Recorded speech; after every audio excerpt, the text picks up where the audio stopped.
memoria edo herrikoia da eta bizirik mantentzen da edo estantzien bihurtzen da eskenatoki hutsa. Eta Gernika bada leku garrantzitsu bat eta erakundek garrantzian emoten dotze, eta Eusko Jaurlaritzak eta beste erakunde eta institutu batzuk eta horreko batzuk antolatzen dabe zeuren ospakizunak eta zilegitasun. Baina memoriaren edo izaeraren lanketa hori ezin da izan goitik bera eratorritakoa. Ezin da memoria jaten emon.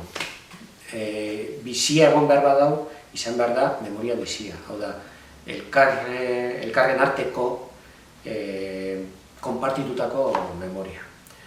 Eta nik uste dut hor batu ginenok, nahiko argi geneukala hori horrela izan behar. Eta merezi bala oinarrizko adostasun batera heldu gure artean laguntzeko eta hortik abiatuta beste Gernika batzorde tipe eratorritako horretako mezu batzuk eta jasota berriztatuta bideo